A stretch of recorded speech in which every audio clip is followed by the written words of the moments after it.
Hey everyone, it's Wheat here. I think we have a really great episode ahead of you talking about Riptide with webs. What a great conversation talking to that guy. Unfortunately, we had some technical difficulties in the beginning of it. My mic's not really working. We figured everything out. We got it sorted out.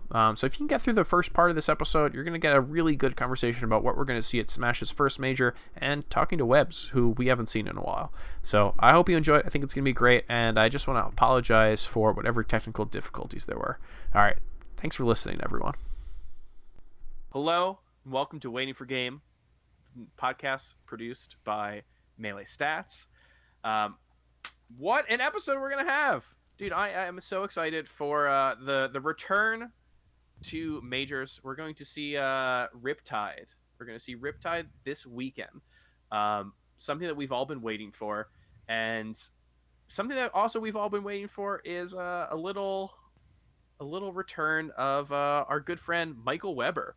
So I am your host, Gimme That Wheat. I have my co-host here, Edwin Budding, and today we have Webbs as our guest. Dude, what is going on? Not much. I really don't think that's true. I actually think that a lot has been going on. The um, last time we saw you was Smash Summit 9. hmm Like, probably some stuff has Is Wheat really quiet for anybody else? You're getting quieter and He, quieter. Yeah, he literally you're was talking fading and away. just I was faded like away. leaning in. I actually turned my headset up a little bit to like. It's like that song with Kendrick Lamar where, "Sing About Me Dying of Thirst," where he's like rapping or whatever, but like his voice fades away in the Yeah. background, like to close the verse. That's actually so funny. Well, I'm really happy you're here, Webbs. I think it's been a while since the let alone our audience, but the broader Smash scene has like kind of heard from you for a while, right? So it's really fun to kind of both talk about the modern scope of like the state of the scene, what's changed since you were last very active, what hasn't, and what the future looks like at Riptide and whatnot. Yeah. I mean, it's true that I haven't paid a ton of attention to online to any rollback events really. The rollback summit event I didn't even like super pay attention to. The only like I'm kind of up to date on results thanks to the Melee Stats Discord server. But if it weren't for people reporting results in there, there'd be no way that I would really know what was going on with rollback in general. But with the return to in-person events with Summit and Riptide coming up, I am very much invested in looking forward to seeing how everyone performs offline. What's your personal relationship with Smash? How's that going right now? You say that again? I can almost hear you. What's your personal relationship with Smash right now? Um, my personal relationship with Smash right now, it's I just play unranked here and there. That's pretty much it lately. This is the Webb's Falcon we're talking about. Yeah, I play actually I've been playing like a pretty wide variety of characters lately. Um, it's so easy to just play like an hour of unranked a day, and I feel like I've improved a lot because of it. Like just as a player, I think I would still do horribly in tournament, but I feel like I actually have a better understanding and appreciation for some of the more intricate levels of mix-ups in certain matchups that previously I wouldn't, have. Still, it's primarily with like Fast Faller's Falcon, a little bit of Sheik Marth. I'm playing mostly the high tiers, but to be able to actually, improve at the game and like get better and like have a better appreciation for how interactions occur is pretty rewarding. So Yeah, we played for a bit, Webbs. You're pretty solid. I like playing your Falcon. it's been a while since we played Edwin. We should play again because I actually think I'm that down. I've gotten both better as a player and mentally. I've been focusing on my headspace and really like when I play against people like on unranked, doesn't matter who they are, like I give them respect and I try to like So maybe I'll start entering tournaments in the future. Who knows? I've really been enjoying playing. But that's like all I've been doing. Like I haven't been watching tournaments too much, just playing a little bit unranked here and there, and kind of enjoying the game for what the game is. And I've been staying off of social media a lot too. Actually, I've been avoiding, the Twitter side of Smash. Every once in a while, I'll like check it here or there and get upset about what I'm seeing. But Yeah, I was gonna say, how is it when you check it every time? yeah, it's not very, it's not Yeah. Let me just quick rapid fire questions. How do you feel about a $1,000 controller? Should Aklo be able to taunt? What else? We got a few more. Yeah, Which yeah. controller should be legal? People are just stir crazy. It's just. Yeah. I'm staying off Twitter for the foreseeable future. Hopefully, it'll get better. So we talked about Smash Summit 11, being the first time we saw a major event since Smash Summit 9, since an in-person one. But dial that back to open tournament. It's what been I wouldn't count CEO Dreamland as this huge thing, unfortunately. Kind of extenuating circumstances. So it might be since Genesis 7. So yeah, I mean, people have definitely been going stir crazy. It's been 18 months since the last time we had a big in-person major.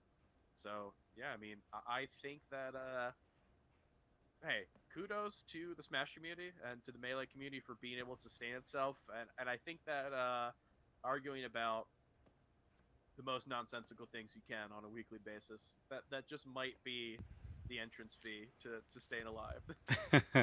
Yeah, I guess we have to take what we can to kind of keep people interested, so even though some of the topics are kind of droll in my opinion, or you know how it goes, guys.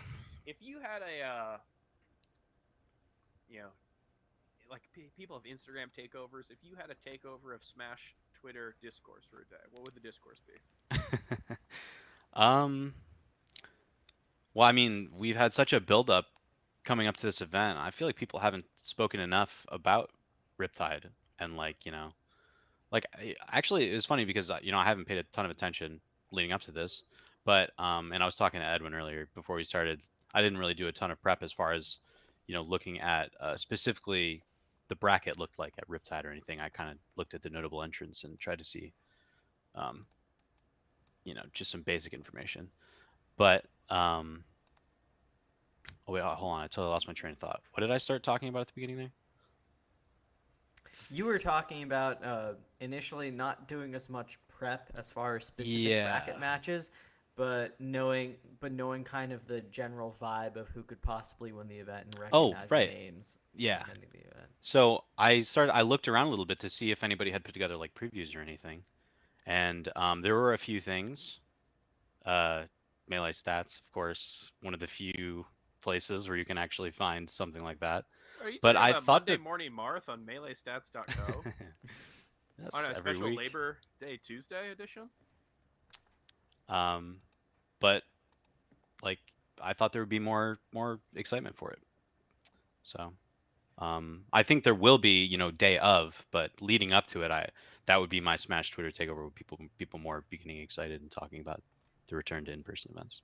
Yeah, I want to yes and you there and mention that I think maybe this is just because I've been binging Fiction's YouTube channel, but I would like to see more of people talking about the game, making decisions in the game, and talking about like common situations versus just niche ones. I think there's a lot on that channel that is just it's just a gold mine of great educational Melee content that I would love to see fleshed out a little more on Twitter than just Edwin, something niche. I gotta say, first off, I'm glad those UCB classes that we're sending you to are paying off. You know the word yes and. And all the money that we're spending is really, all the patrons' money is really, it's working its way up. That being said, dude, I don't think the scene would survive if the discourse was like, what would you do in this situation? Would you fast fall here, or would you I think our game would be dead. We're very lucky that you have people thinking of new ways to call each other nerds, and that lasting for a solid 48 hours as our fuel. Yeah. I mean, that being said, Webs, I think you're onto something here. What's with the discourse surrounding Riptide? This is the first big one back, and I unfortunately, we had our episode with Wisely last week. Very, very fun episode. Good to talk about a scene that is very similar to Melee, but a lot of the ones that the Melee fans don't really think about much, which is the P+ scene. unfortunately, a lot of Riptide talk and discourse has been about P+. Yeah. But the Melee side, we are a stacked event. We are seeing some top 10 players here. The landscape of Melee has changed since you last saw it, so I'm just gonna start it off. Do you know who Hungrybox is? Oh, you mean the guy who entered the most ultimate tournaments over quarantine out of any individual, I believe, who probably played through to completion the most ultimate brackets. Yeah, that's him. Glad you've been keeping up. Next question is, do you know who Axe is? Axe, yeah, he's an old school player making his return, right? Yeah. I'm glad to see that you've kept up with the game, but I mean, for real, like we are seeing a lot of players who the positions they are in currently definitely different than they were last time we saw them in an open bracket. I think there's a lot of players who've used the past 18 months to really show what they got. And I guess let's talk about it, Webbs. You are someone who hasn't been paying a ton of attention. Like, what does anything shock you here if you look at some of the top seeds or some of the matchups that we're going to see? Well, I mean, I feel like a lot of the names that I've seen have sprung up doing well in quarantine results were names that I was previously aware of. Players who did well within region here or there, or maybe had like a big win at like a regional. Somebody who you had your eye on. And there's just been so many more raw hours put into Melee by so many of these players that they've really been given a chance to flourish. And the question is always, when we return to offline events, is are they going to be able to make the adjustment? And I feel like it is a different kind of competition when you have the kind of disconnect, when you have your own environment where you can really kind of get yourself into a headspace, and also just like physically a place where you're comfortable and you can really achieve your maximum results. But in person, it's always different. People, HBox is always going to be the person who you first go to point at that, right? He's over the years, he's had this very imposing presence in person. It's almost like the personification of that in-person difference, right? He will physically stand over people and he'll like dance and rap and stuff. If you've seen him walk around a venue, it is it's certainly something, yeah. Yeah. But yeah, it's that kind of thing, and it's going to be, I think, maybe not as difficult as some people would expect to make that adjustment. A lot of them competed in person beforehand too, so they have a bit of experience. It's not like it's a completely irrelevant experience to compete online. What I'm worried about actually is that we may actually see what the Blur prophesized so long ago, this erasure of the floaty mid tier. I feel like so many players are going to get so good at like this base level of play that it's going to be so incredibly difficult. Only like very, very strong players who play these characters are going to actually, be able to make stabs. It's going to be really interesting to see. Edwin, talk to me about Blur. What is there to talk about with regards to Blur? You are the Blur of Melee stats, right? That's... How dare you? If one had to Edwin be a Blur. Of Melee stats, not the Blur of Melee stats. But if one had to be a Blur. No. Come on. Okay, so the idea behind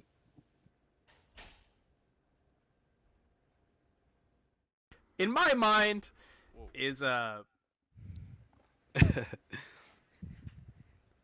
idea behind Blur is saying whatever, and then you win. Just because whatever you said, it doesn't matter, right? If you're wrong, then it's, you were saying stuff for content, and if you were right, it's because you were right the entire time. And unfortunately, we are like in a Schrodinger's cat situation with most of what he says, because if it is proven wrong, then he's like, well, we'll see about when we return to LAN, or we'll see when, this happens, or there's always another goalpost to move. Before I get into 90 minutes of anti-blur propaganda, I'll let Edwin take over because I don't really remember where I'm going with this. Yeah, I wasn't quite sure either. But I want to continue off of something you mentioned with floaty mid-tiers webs. Just on a related note, one of the people that I think that we expected to learn a lot about or learn something new about after Smash Summit 11, actually, we ended up not learning that much more from him. I think that Axe is one of the people at this event with the most to gain, and also the most to lose, if that makes sense. Because like, if you think about it, like if it wasn't for Hungrybox, I feel like Axe would be the player whose online decline in performance would be like the talk of town and the one we'd all be talking about. And one of the main differences between the two is that while Hungrybox, to his credit, was still entering Melee tournaments, playing Jigglypuff, presumably trying as hard as he could online, Axe is going Ice Climbers, going Falco, Marth. Come the return of the first major Smash Summit, I don't really know if we learned anything new about him that wouldn't have held up from what we saw from him online. Right. And of course, you can never weigh too much stock into locals but trends tell a different story. And I think the fact that this is one of the rare times where Axe is finishing beneath another player on a power rankings and actually being negative against him head to head, Meds. I think that's kind of a scary sign for him. Like, maybe Meds is just that amazing against Pikachu. They both have gone back and forth against each other. I mean, he's a very good player. Like, yeah, Meds is very strong. It's not to like say like this is a weaker player or anything. Like, he's still very good. But I do see what you're saying. Yeah, and we're talking about someone who won Smash Summit 8, right? Like we're talking about someone who is a dark horse to take, not like a leading contender, but a dark horse to take majors. And I think like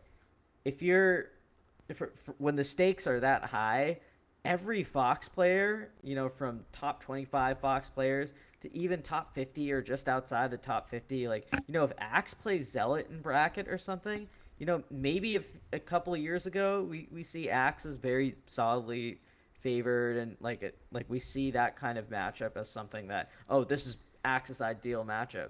But today, I don't know if that's the case. I'm gonna need to see something different from him.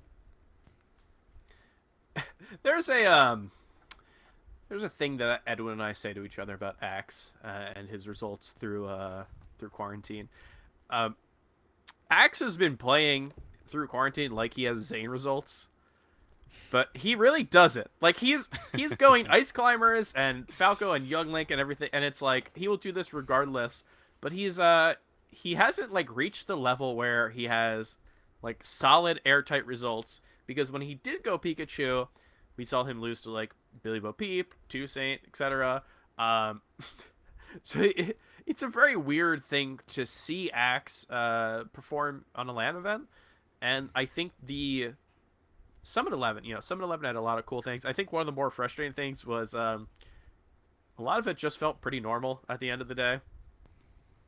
Like, I think pool sets, it was like, this is the new Melee! And then Sunday came, and HBox gets third, and, Axe is doing pretty well. He gets fourth or fifth or whatever. We get the continuation of Mango Zane as well. Mango Zane. Well, I mean, I can't fault that. Come on. But it is very funny how, like, we were ready for everything to change. Everything we knew about Melee would suddenly change, and then it all just kind of was as in terms of the top tiers, was a pretty big continuation of what we saw from the last time we were on LAN.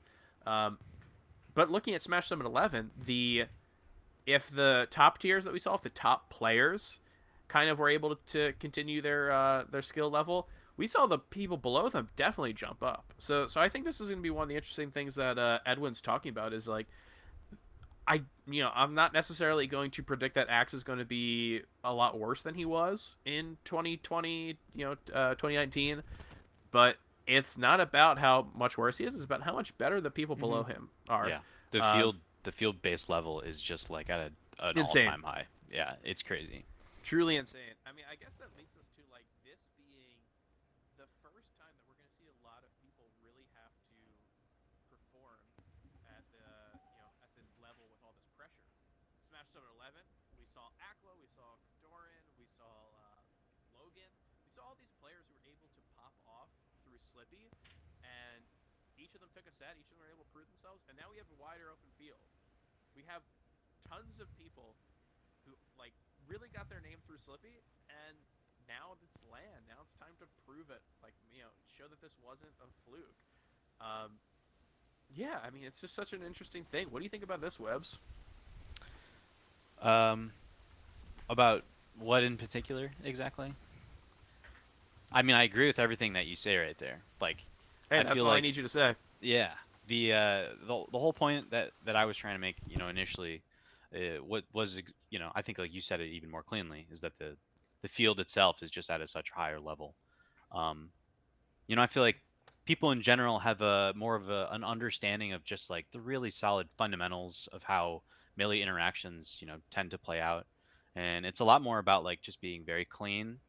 And we kind of see like the arms race as far as being a clean player with the implementation of different controllers that people are using, Goomwave, various boxes, and that's on top of previous methods that people have done with capacitors and notches and everything too. It's just like it's constantly stepping up its level because people are reaching that level where they can hit that kind of consistency, and they want to be able to execute the strategies that they find to be the best.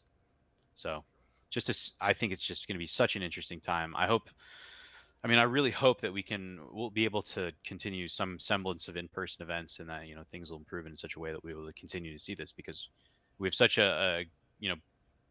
hopefully this tournament goes off really smoothly and we don't have any issues, and we can potentially springboard off it and be able to see some really interesting results with IRL melee.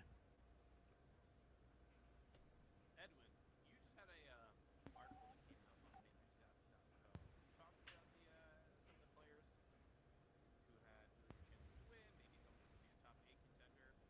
But if you look a little further down, you do see, some people who you expect to do pretty well. I think you got a really interesting group that you picked there. You have people who did really well through locals, so through in-person locals, and then you got some people who popped off more online.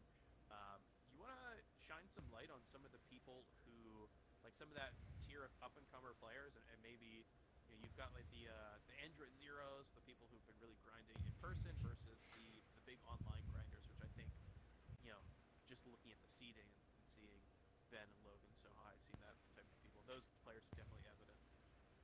Yeah, so I can if I'm following what you're saying, right? Like I can go into a few of them. I think a really good example of like someone who was particularly inactive for a major part of the early year and then started really excelling both online and offline is Casper, the SoCal PR Fox. Casper first caught my attention, I think, like a couple to a few years ago when he started making top 8 at SoCal locals, which, of course, this is something that applies to quite a few people in SoCal. Shocker, it's a very good region. But I think, the next thing I remember from him was him taking a game off AMSA at a tournament, him pretty close there. And I think as far as his results in 2021, he's beaten almost all the active SoCal grinders, taking a set off Fiction, beating a guy like Asashi, who I think who's racking up quite a good list of wins. He's beating Curve consistently. I think this is a guy that, like if his local results are worth anything, and if his online results are worth anything against people out of region, he is in particular, I think, is one of the like more hidden players that I really believe could be set for a big breakout at this tournament. That's a good pitch. Up through water park tournaments, I did incorrectly interject that it was main stage. I think that was where AMSA went Game 5 with Fat Goku. I think he took a game off of AMSA at Smash and Splash 5. So maybe proximity to water parks is a big thing when looking at casters.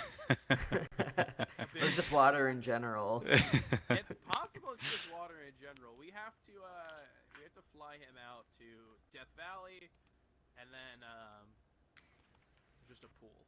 See how he does. Yeah. Webs, what are your thoughts on bracket? Be it water related, skill, or otherwise. I feel like there's gonna be some very, very, I don't know how to put it. I feel like there's gonna be way less like late bracket upsets than people expect. I feel like all the upsets are gonna come in like the kind of 97th to like 64th, kind of like when people are starting to get into the final bracket. Because I do feel like that while the field has reached a certain level that like you said, if Summit showed us anything, that there's still a lot of the same that's going on as well.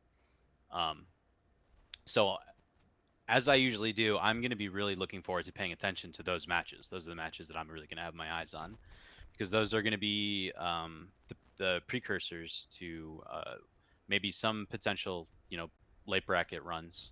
But I think once we get down to top 16, top 12, that we'll start to see your IBDW, Wizrobe, Plup Ginger, kind of like typical top 8 that you would sort of expect with this thing.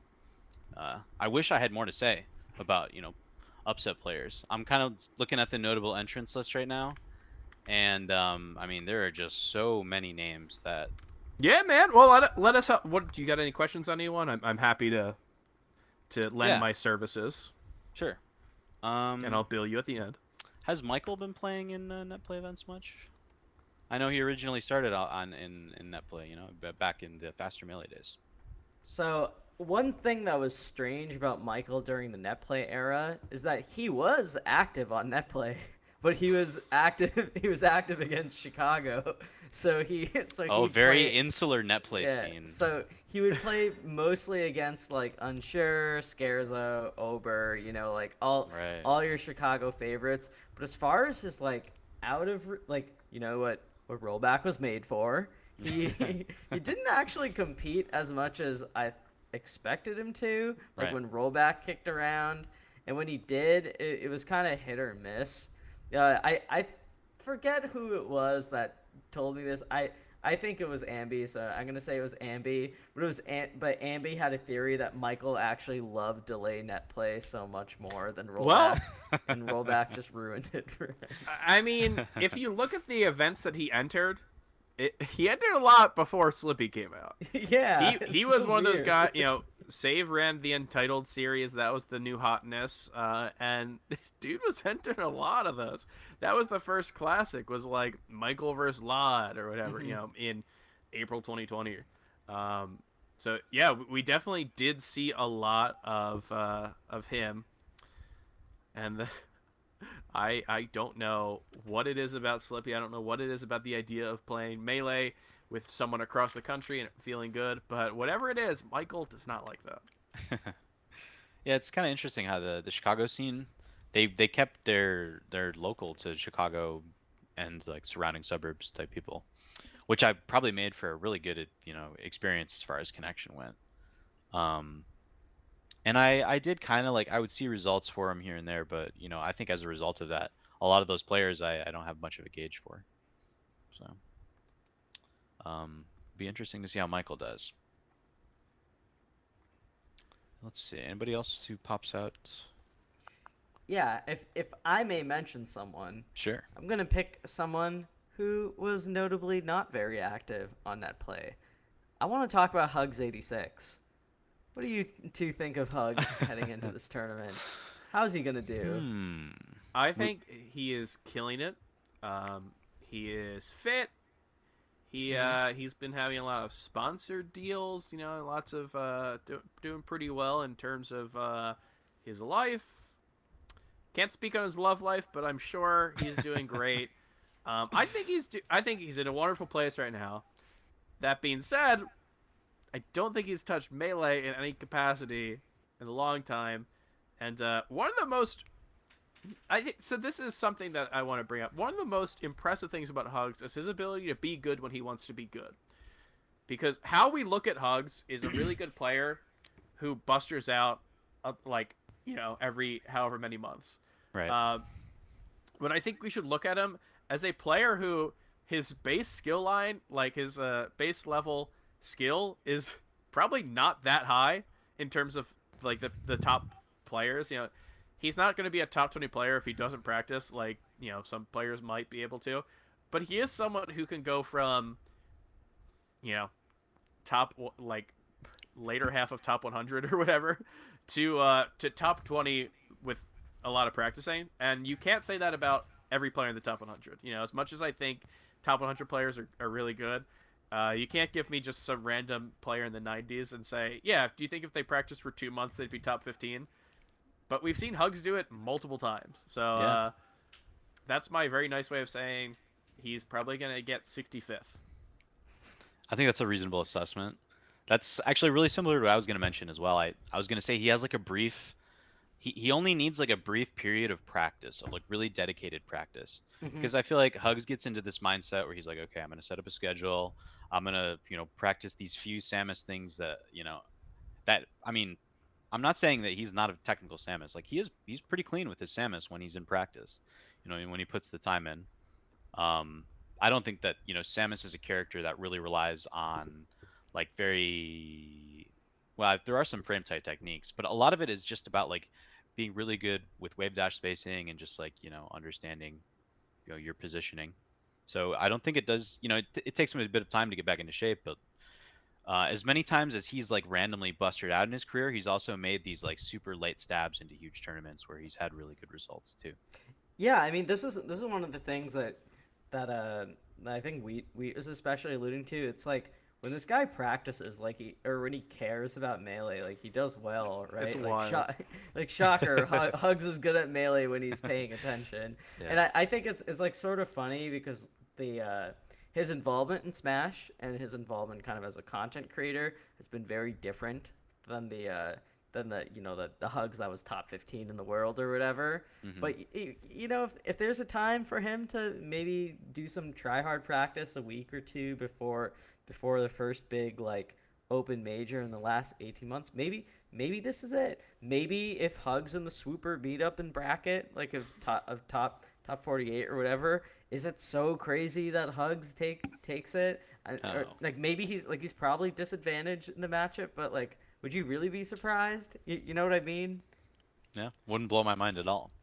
I think that Hugs is paying more attention to where sells Voodoo Ranger around Sandusky and what sponsored tweet he can come up with. I think he was thinking more about that than who he has in bracket and what matchups he needs to prepare for. Well, I think that the thing about Hugs is that, first of all, at this point, he's a pro. He doesn't need to plan out the Voodoo Ranger ad ahead of time. He's got 5 templates. He goes to one of them. He puts a twist on it. Little squeeze of lemon. It's perfect ad every time. He's a beautiful sponsor, man. But I will say, I feel like, hey, maybe, he's looking super fit lately. He seems like he's very happy. Maybe his improved mental health, being in a place in his life where he feels comfortable, will give him the extra push that he needs to succeed. Possible. I'd love to see it. Webbs, I got a question for you. Hugs, you talk about how he's been, on his fitness game recently. We've been seeing some tweets where he's rocking some short shorts. What's your preferred inseam for short during the summer? Like, I don't have like the number. I like above knee by like a good margin. Shorts over the knee are probably my least favorite item of clothing that I could possibly wear. I hate them. Worst only are capris, which are like basically longer shorts over the knee. I feel like there's a lot of like pre-Genesis era pictures of European smashers with a lot of like denim capris. Definitely. Very hot item in that era. I'm not sure if this picture exists, but I can imagine Aniolis wearing some denim capris. Yeah, for sure. He had a closet full, definitely. But yeah, we talked about Hugs' shorts are looking pretty short these days, but will his bracket run be just as short? I think that's the question we're talking about here on Waiting for Game, the weekly podcast brought to you by Melee Stats. The question is undetermined at the moment. I think we're seeing a lot of people who have some brackets that could be really, scary for some people, or could be really, really potentially good. I think there's a ton of people who we just don't know about, and you know what? I'm gonna bring up the can of worms that is Flash. Yes. Oh my goodness. Here we go. That guy is nasty. I ran into him on Netplay, I think, a bit ago, and I was in. A bit ago. Dude, oh, like just recently. This is you're fresh off. You're biased right now because you just got beat so. Well, that's the thing. I've heard legends about Flash. I saw him mess up PP on stream. I ran into him on Netplay. That guy was one of the hardest players I've ever played in my whole life. So it would not surprise me. He's if like he made... Sorry, I don't mean to cut you off at the end there. He's like a what do you call it? Like a fairy tale to me almost. I've only heard whispers of him through the Discord. I don't actually know much about Flash. So can you guys give me more context to this point? I mean, I'm not sure if like you talk about how you haven't been paying attention to Melee that much recently. You could still be paying attention to Melee and not really know a lot about Flash. Flash, not the Japanese player, who's also extremely good. This is FKA Professor Flash, Ohio Falco, and I mean, I am not sure if I really can tell you a lot about Flash. Flash is a bit of a legend in the Melee Stats extended universe, but I am willing to put some money. Some fake money on him doing decently well. I mean, I've heard nothing but good things. This was before Edwin talked about how he's the second coming. He's the real deal. He's really good. He's the real thing. Have you looked at his bracket? Do you thing. know what his matchups are? His pivotal matchups? I try not to put too much stock in the way bracket is right now, because that kind of thing tends to change throughout the week. Real quick before you go on, I want to give you my take on looking ahead at matchups. I feel like you look at the first pivotal matchup. Or wait, are you talking about like people switching bracket positions around? Yeah, I'm talking about projected matches.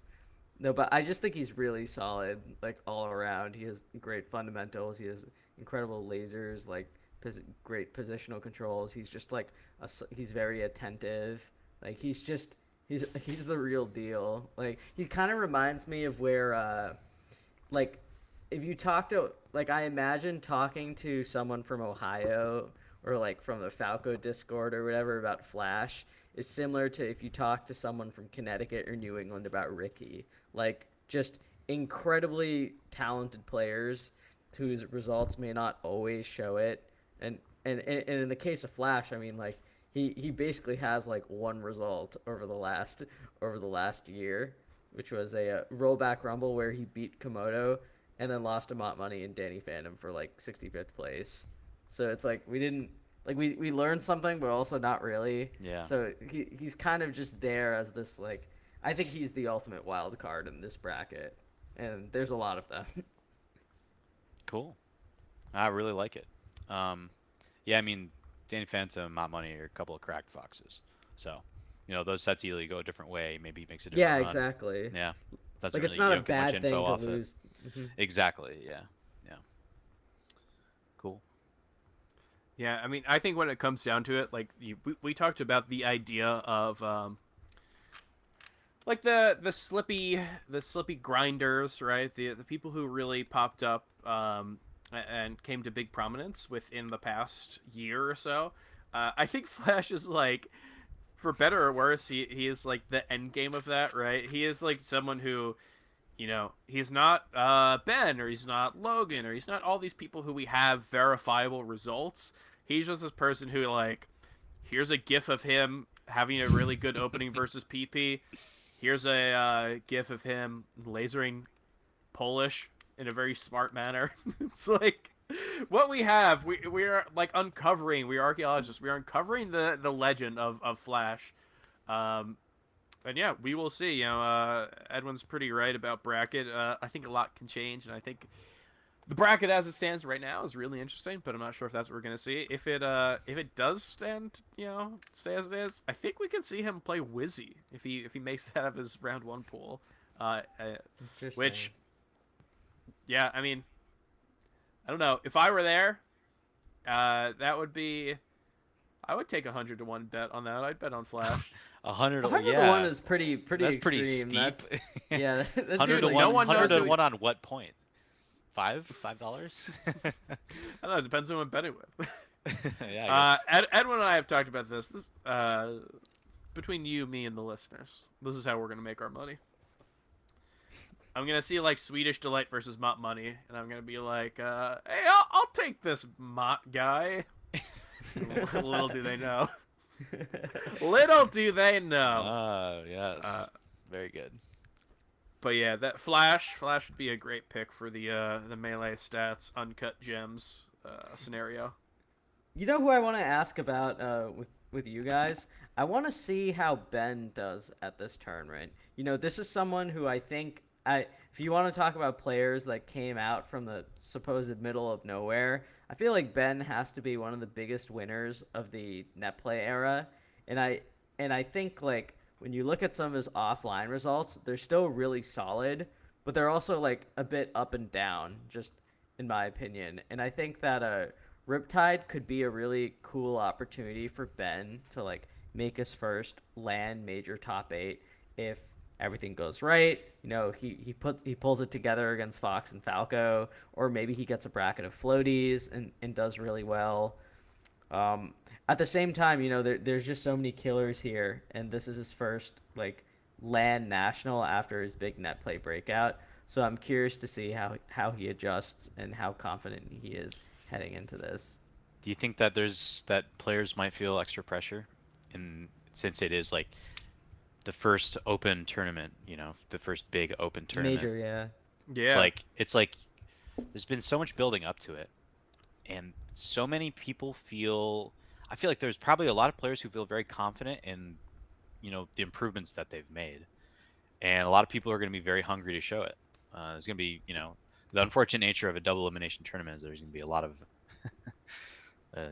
lot of disappointed players at the end of the day who don't achieve the results that they want to. But it's just going to be so interesting to look at how some of these matchups, first of all, who ends up meeting to begin with, and then how it plays out.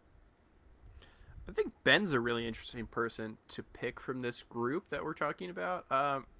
You look at the people who attended Summit, and I do think that they are some of the most solid contenders for like biggest improvement through Slippy. We're looking at Aklo, Kadoran, who was already top 100, but moving up from 70 to whatever top 30, top 25 level you want to call him right now is definitely a huge jump.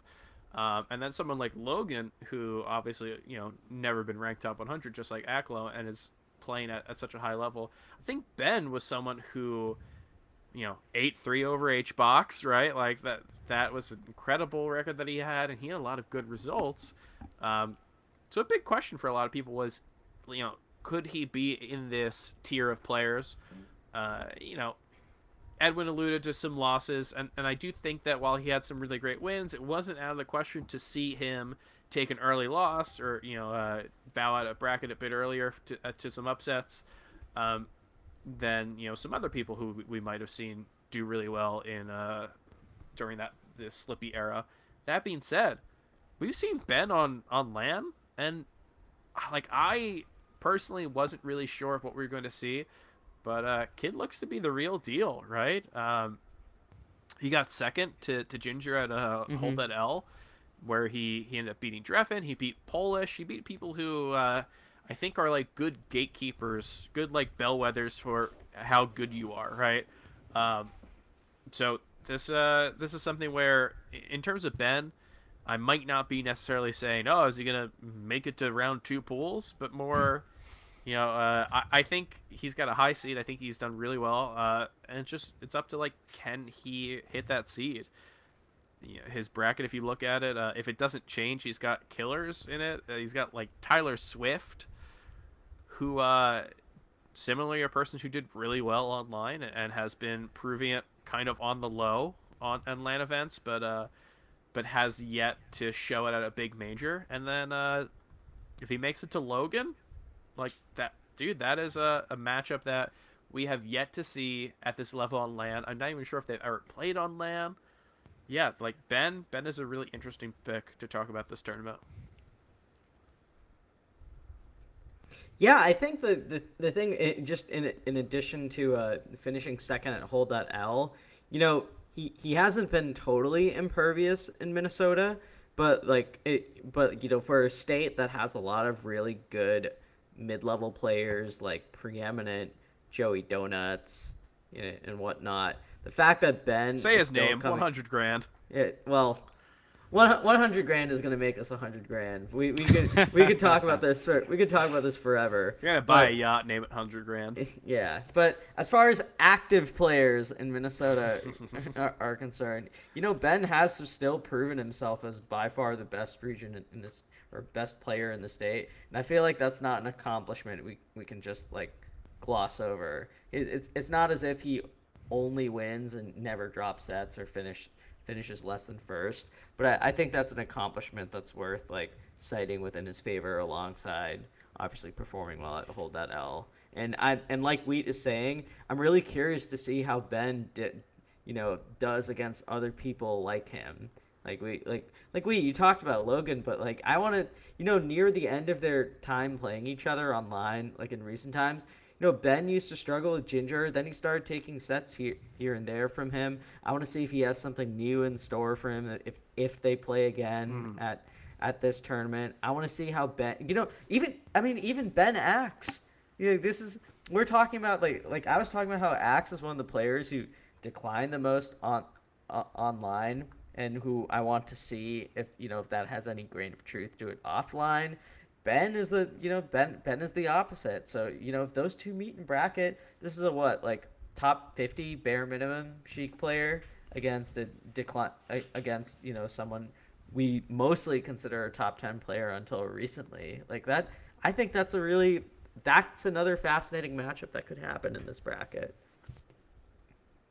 I think it's fair to say that we can assign different ranges to what we expect out of players, and that Ben's range has definitely his floor placing that we would expect from him, or anything under it that we would consider an upset, is now much higher than it used to be, and we expect him to reach for those top 8s at this point too. Yeah, I mean, the way that I first knew about Ben, and I think that the way that a lot of people first really heard Ben's name was at a Smash and Splash event. I believe it was Smash and Splash 4, where he ended up taking a set off of Absent Page, the number one in Minnesota at the time. Yeah. I think he lost to him in losers to make it out, but still really impressive. Hey, if we want to talk about Casper's ability, when it comes to proximity to water, we got to talk about Ben, I guess. Maybe he has a pool in his house, who knows? But whatever it is, his online results have been very, very good. But I think if we're gonna talk about Ben's performance here, we have to talk about the big one, right? If he beats Logan, if all goes to plan, we will see him versus the man, the myth, the legend. Not Kells. Not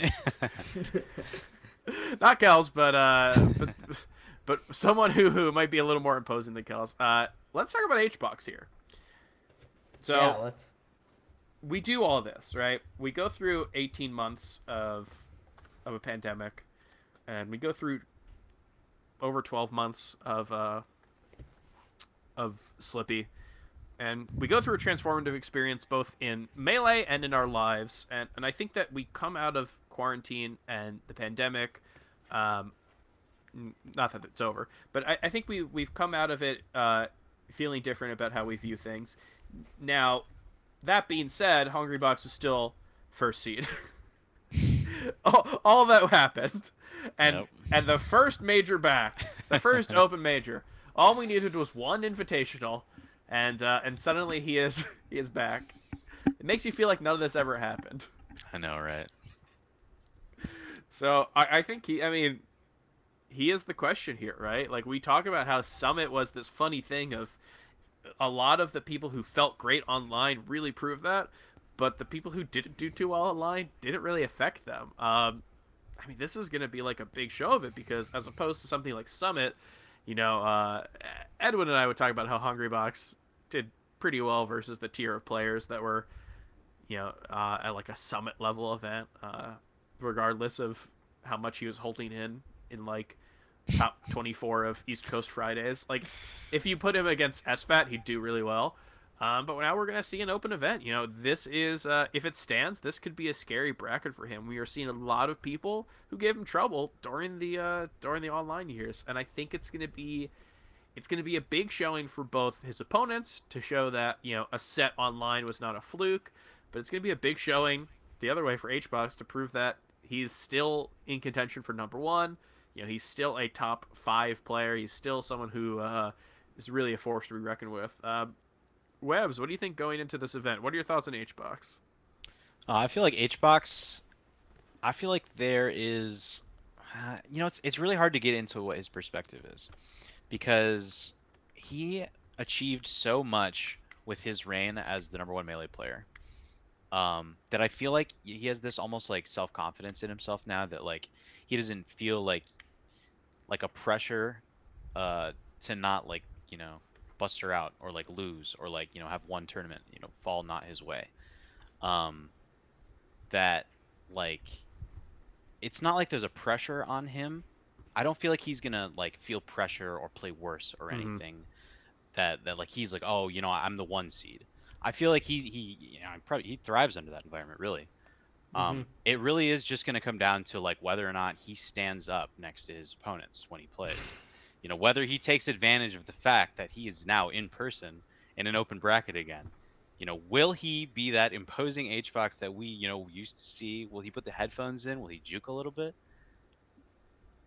Only time will tell. I am hoping that we see. So obviously Summit, kind of answered a couple of these questions, but we would see HBox pop off a lot online.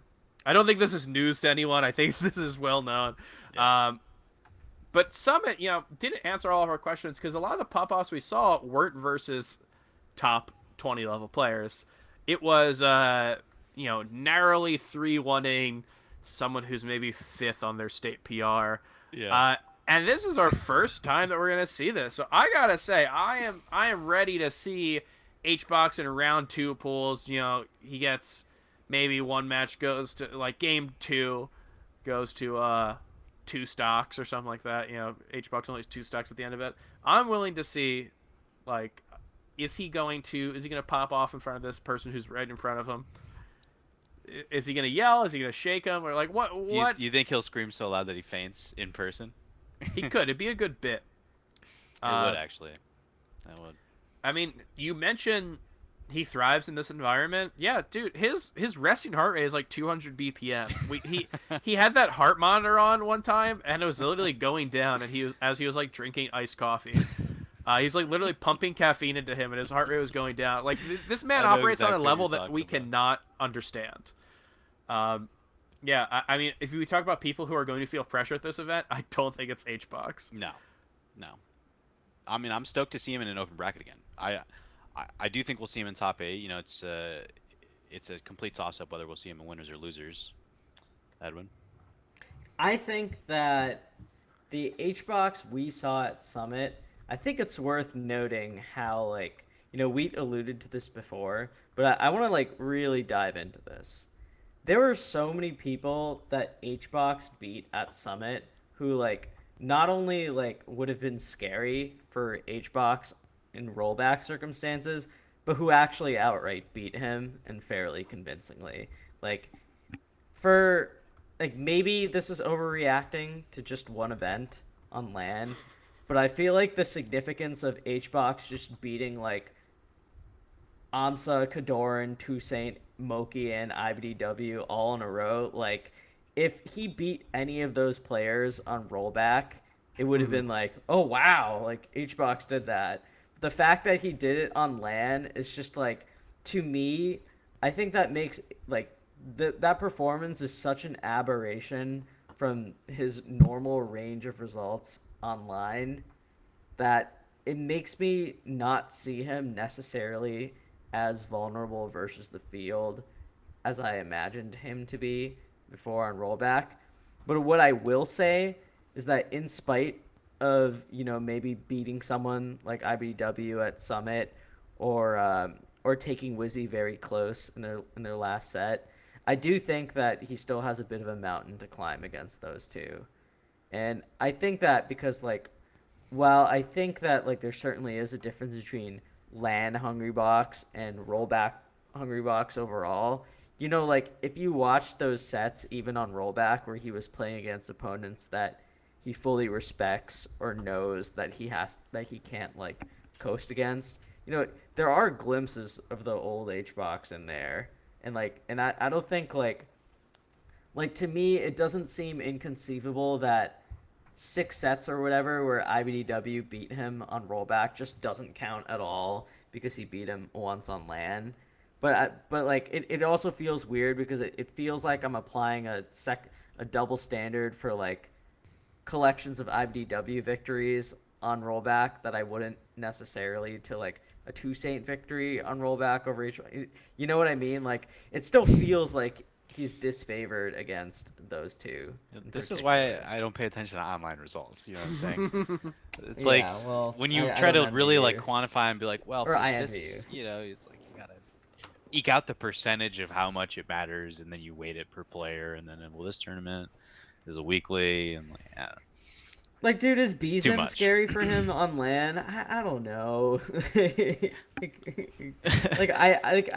a big it question. seems different. It seems different, but it seems fundamentally different. But if Beezem beats him, am I supposed to be super surprised? I don't. It's so weird. I have a question. Do you guys know what the pool schedule, how the structure of the format for Riptide progresses? You know off the top of your head? I think Is they're it gonna do. Shine did this one year, I believe, or Shine maybe did it multiple years. Who is to say?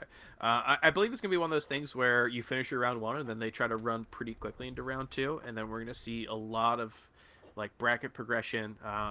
You might end up being a little staggered until we get to the later stages, which I mean, if we're talking about an event that has, who knows how many entrants it's going to end up being, but I believe it's at 600 some entrants. Yeah, 743 is what I'm seeing here.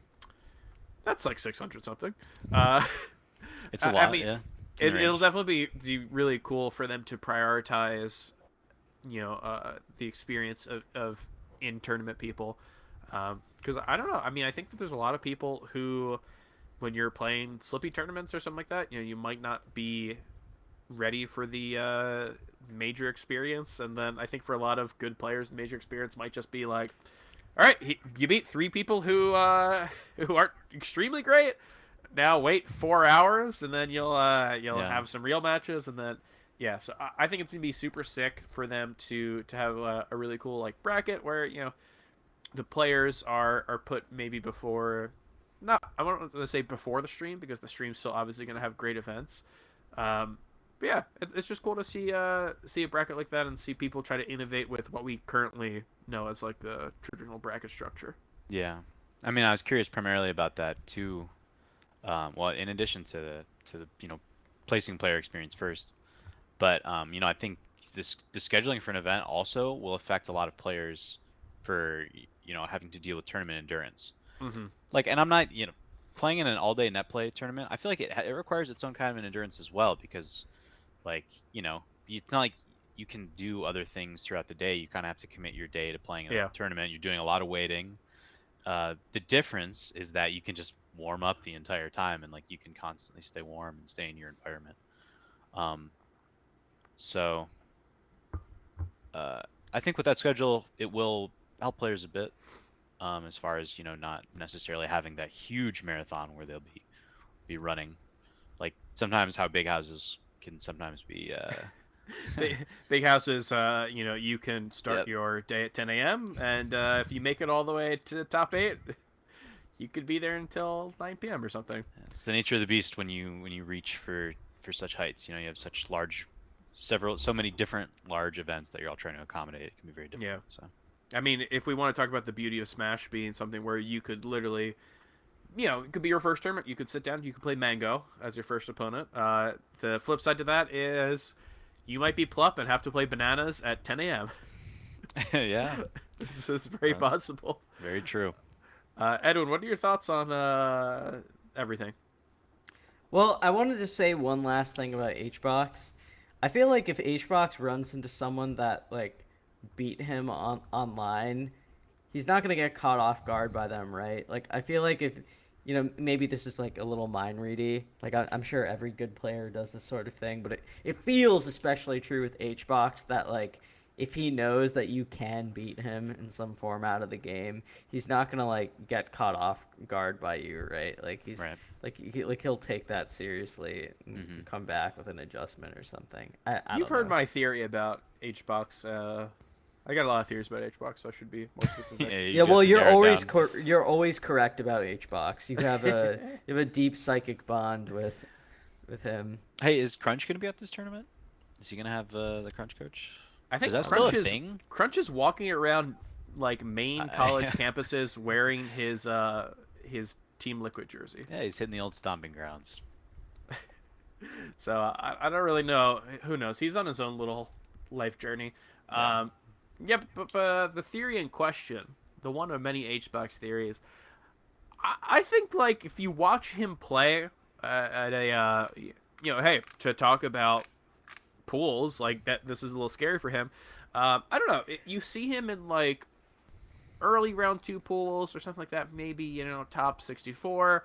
I definitely think that if you look at his player cam, sometimes the emotions that you see are like distinctly different than what's going on in the game. Like I think HBox is like outwardly pretty quick to emote and like maybe play in a way where maybe appear in a way that like seems frustrated, but then you look at him play and he's like still solid, solid as a rock.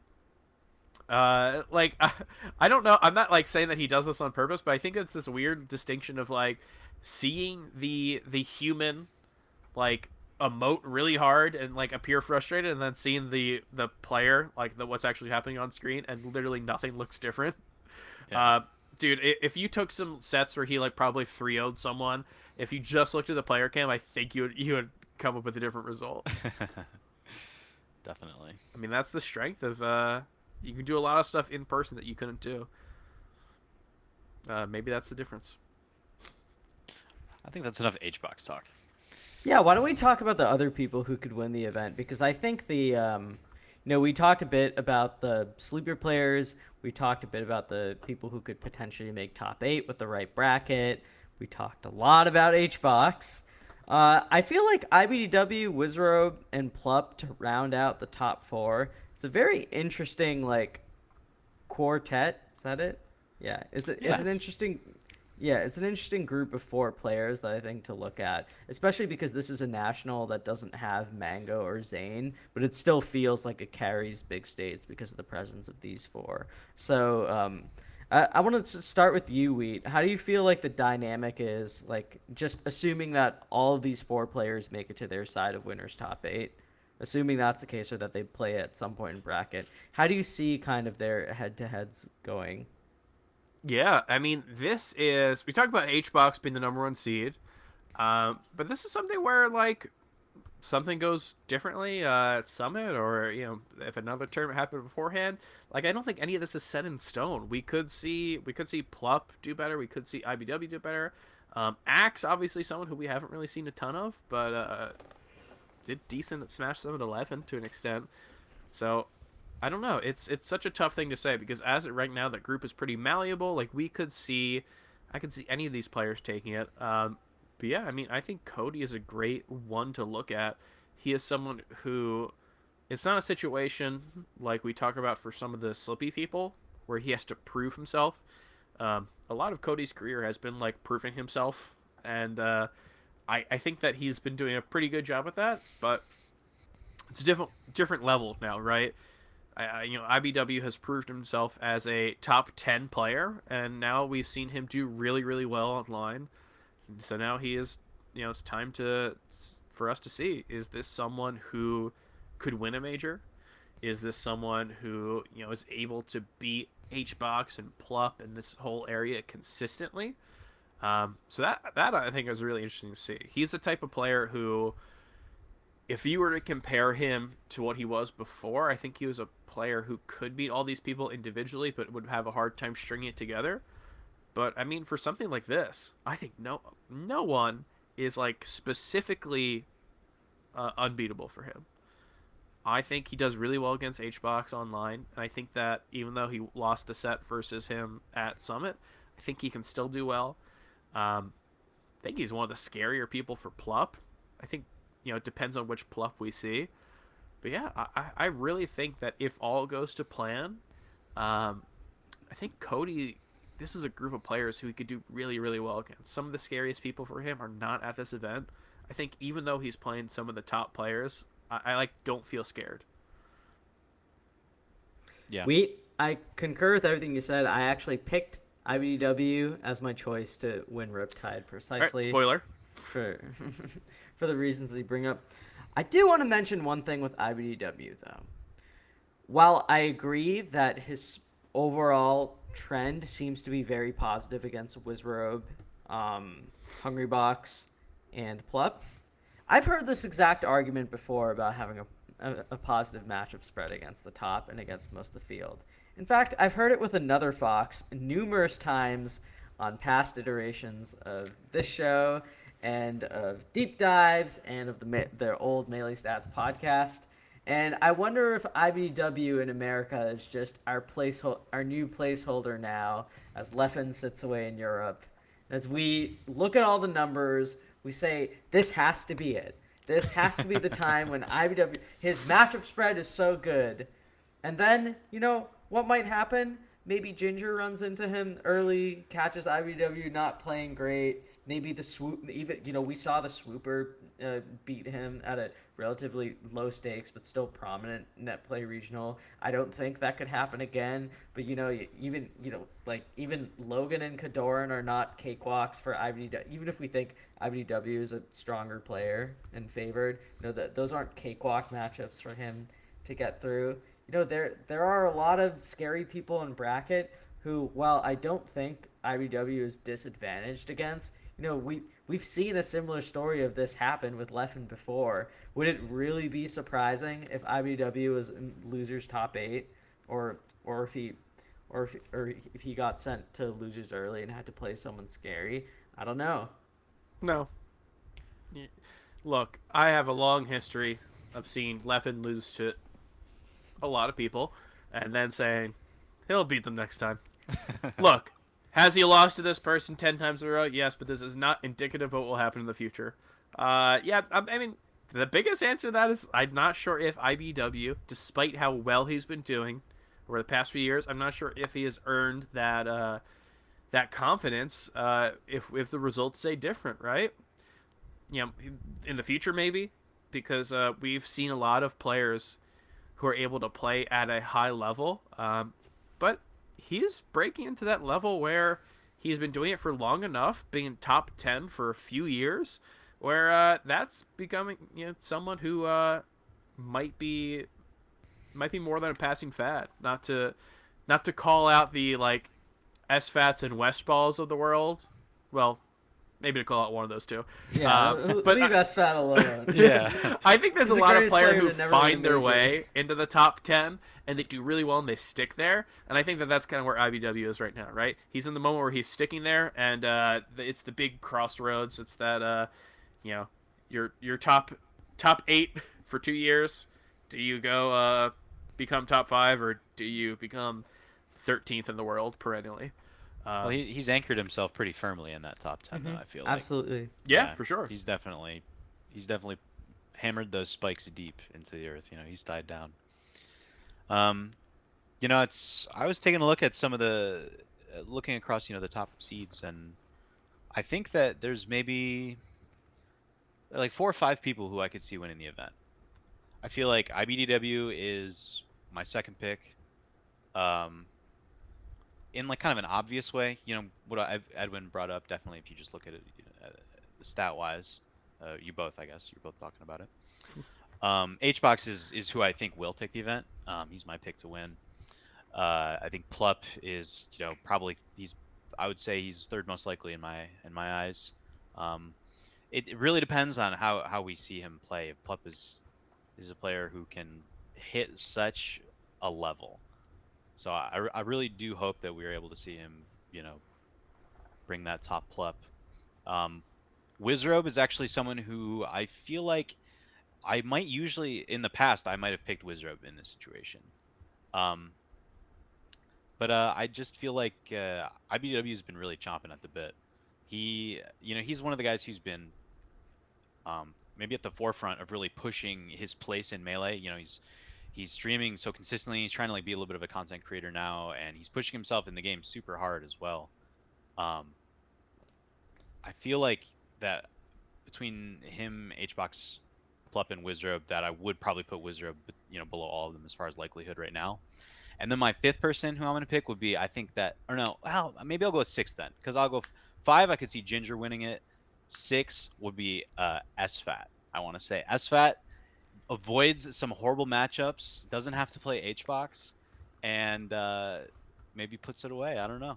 I think let me SFAT hear your path for Ginger. What is Ginger's path? I mean, I haven't to looked at the Grants? bracket. No, but hypothetically, what would he? I think hypothetically, Ginger avoids Captain Falcon, plays a really solid set against HBox, and takes the tournament. Damn. Very No, funny that's- that I guess that's that not, Falcon like, is too a crazy. scary matchup. Yeah, I feel like Ginger's I don't know what it is about that matchup, but if he has to play more than one Falcon, I feel like the odds are that he ends up in losers. I think it just But might even be Ginger against SFAT or something, that's a pretty favorable matchup for him. Yeah, right? we can And see it. Ginger Ginger IBW is is- not too crazy. No, totally not. Yeah, Ginger Plup, definitely I can see him winning. I think that he has to play super well against HBox, but he can totally do it. I think I he could- needs Plup to go Fox though. I think the Sheik think so? kind of washed him. he needs Plup to. Okay, here's the scenario.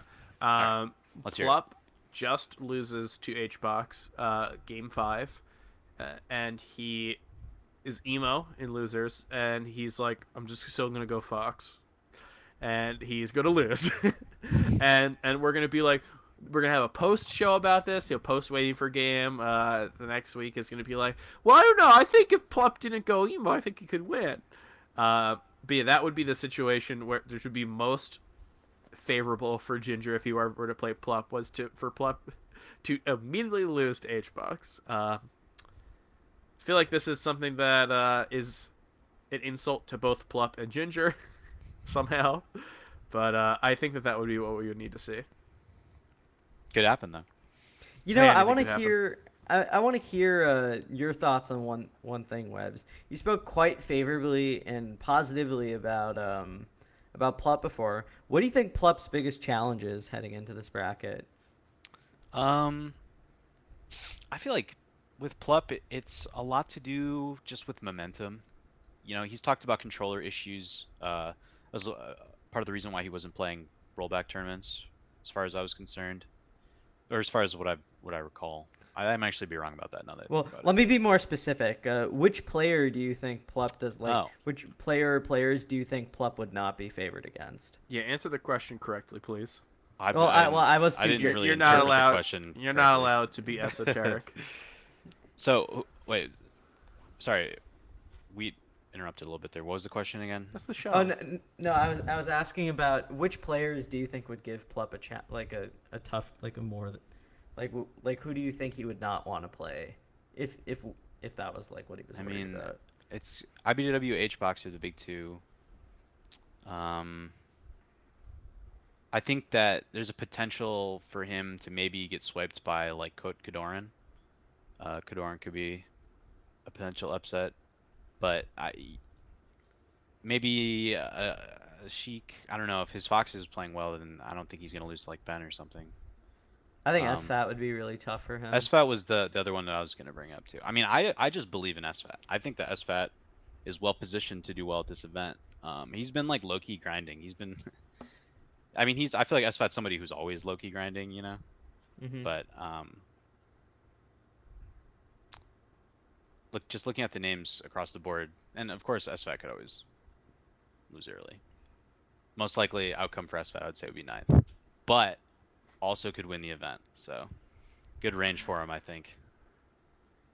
1st and 9th, yeah. I mean, could do worse. Yeah. A lot of people could do worse than that. Yeah, I think SFAT's kind of a funny person. Kind of, if we want to mention his CLG teammate, the long history of 9th place Pupio, I think SFAT's kind of nudging his way into 9th place SFAT. I hope not. That's yeah, a sad I mean, place to be. I always felt so bad for Pew over the years every time he got 9th again. People I mean, would just like keep losing to Axe and Amsa. It was so annoying. Yeah. It's like those and I was a Marth player people... back then too, so I was like, I felt it or extra hard. Shroomed would beat him. It's like 3 guys keep beating him. Yeah. Bad times. I don't know. I think pretty highly of SFAT in terms of, even though I already made fun of him today by comparing him to West Balls, I think pretty highly of him. He is someone who, I mentioned maybe if you were to have like open travel, if everyone were to be able to play at these big events, maybe is he top 10? I don't think he's definitive. But he is someone who I think is still consistent, is still a grinder in terms of North America, which is what we're seeing here. Yeah, dude, he is really one of those players. I would probably put him like Ginger level, maybe Axe level, depending on what Axe level might be. And I think that's a level that could do really, really well here. And you want to mention how he's scary for Plup? Yeah, like that is I think that's one of the bigger things that Plup has to face. I want to do what I did before. I might still say it. I predicted Plup to win Summit because it was a fun prediction. I'm thinking this is going to be a little tougher for him because it's the momentum that he has to deal with, and it's just like a lot of these tournament runs become a balancing game, I think, for Plup. I mean, it's just like we talk about what it means to play a open bracket tournament. It's just like it's more than just playing what happens in the game itself.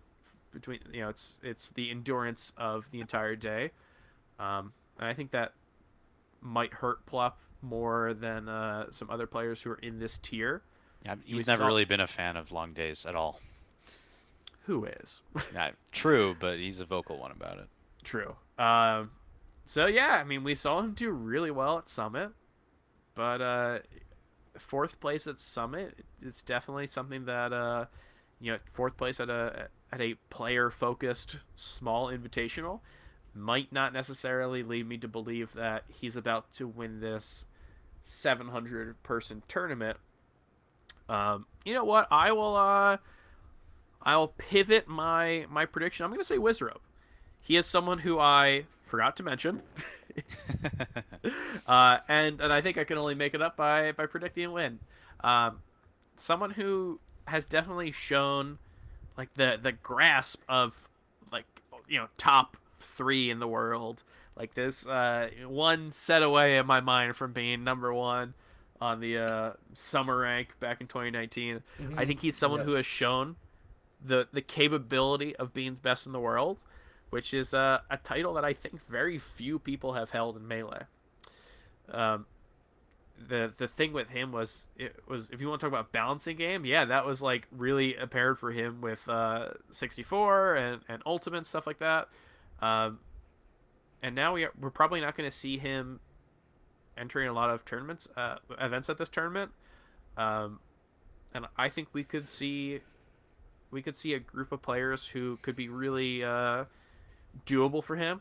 It's not the best, obviously Plup for any Captain Falcon is going to be a very scary thing, but we've seen him do it before. He doesn't have Mango here, even though we've seen him, end up taking a set at SCL. But like Mango was always going to be scary for Wizzy. Like if he gets to a situation where he plays HBox in Grands, like we could see a repeat of the last Smash and Splash. I would not be surprised. And that would be a fun one to watch too. Edwin, your eyes bugged out when I said Wizrobe. Well, you look like a cartoon character. Yeah, I don't think it's that cartoonish. Well, I think an answer. I think having a very good head-to-head and good chances against the number 1 seed can get you very far, right? So in that sense, I think being favored against Hungrybox at the meetup is a thing that qualifies Wizrobe for this conversation.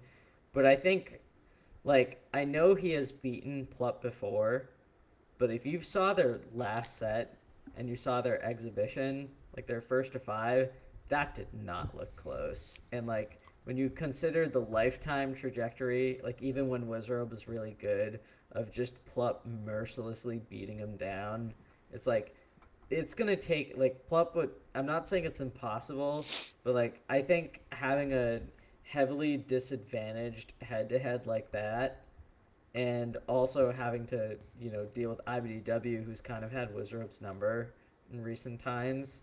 Like I think having to overcome those two to get to H box, who might be in grands, let alone like the rest of this horrifying or this terrifying field, is a bit of an ask for Wizrobe. I almost feel Hugs like is still out there.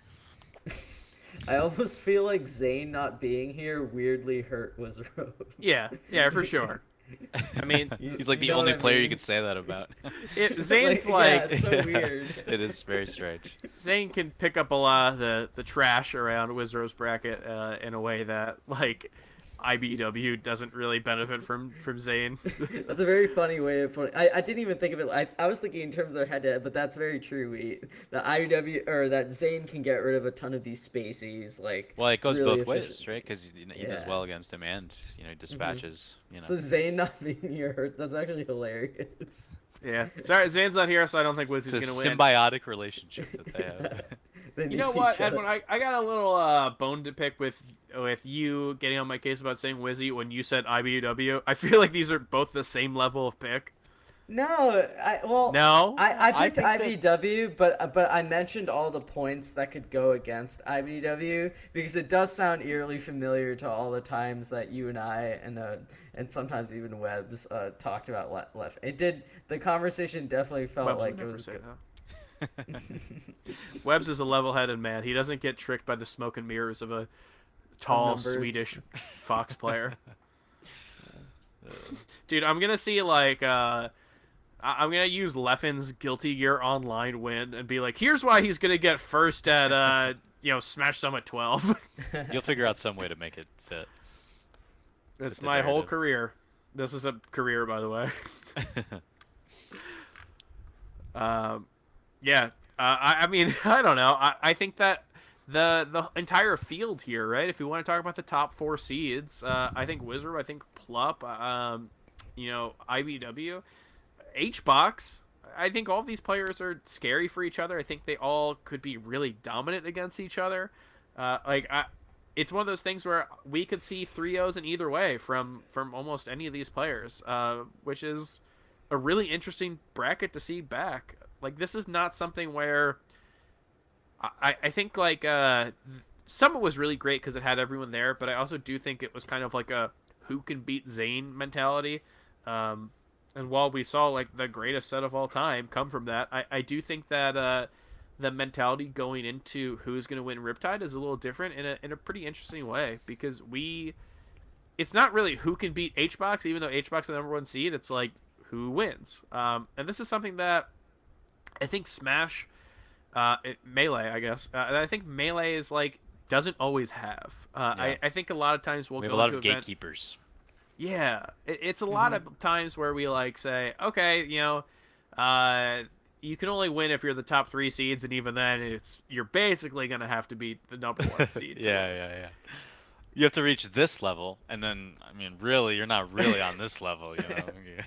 That's usually historically that's usually how it ends up going. Yeah, and I think we got a cool event here. We mentioned those players. Webb said Ginger for some reason. I don't know why he said that, but it was cool. Yeah, dude, this is kind of like an open playing field. Edwin, what's up? So just to be clear, my pick is IBW, Wheat's pick is Wizrobe, and Webb's pick is HBox. Hungry Boxer, right? Yeah. I thought you picked Ginger. No. Ginger was Okay. my outside pick. SFAT was my outside pick. SFAT was my outside pick, and Ginger was my outside pick. So here's the question I have for both of you. What result or outcome from this tournament, outside of like a bunch of people getting COVID and like something like as far as the actual results of the bracket go, what Yeah. would be the most unsatisfying or the most anticlimactic or disappointing result from this tournament? Like single result, like single Yes. performance by a player. It could be a set. It could just be like how the general vibe of how the tournament goes out. Hmm.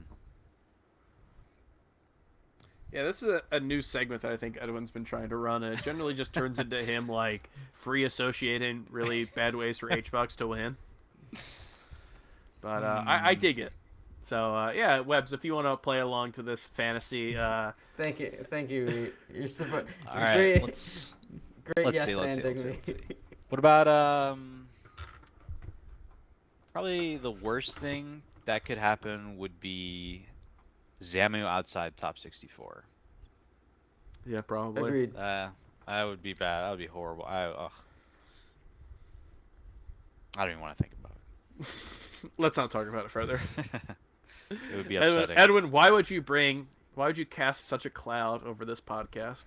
Well, I was just thinking about how my initial prediction for Summit was that HBox was like when everyone was excited for HBox to return on LAN, that my prediction was that like he'd get 7th, but like he'd beat all the same people that he beat online and only lose to like Mango and IBDW or something. Mm-hmm. So I was wondering, Yeah. I was trying to think if there was something similar to that. With I Riptide. expect that though. Like I wouldn't be disappointed by that because it's what I feel like that's gonna happen already.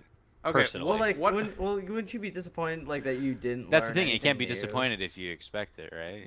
No expectations. I don't. I don't think know. I'm not sure if I agree with that statement, but Yeah, I don't think I.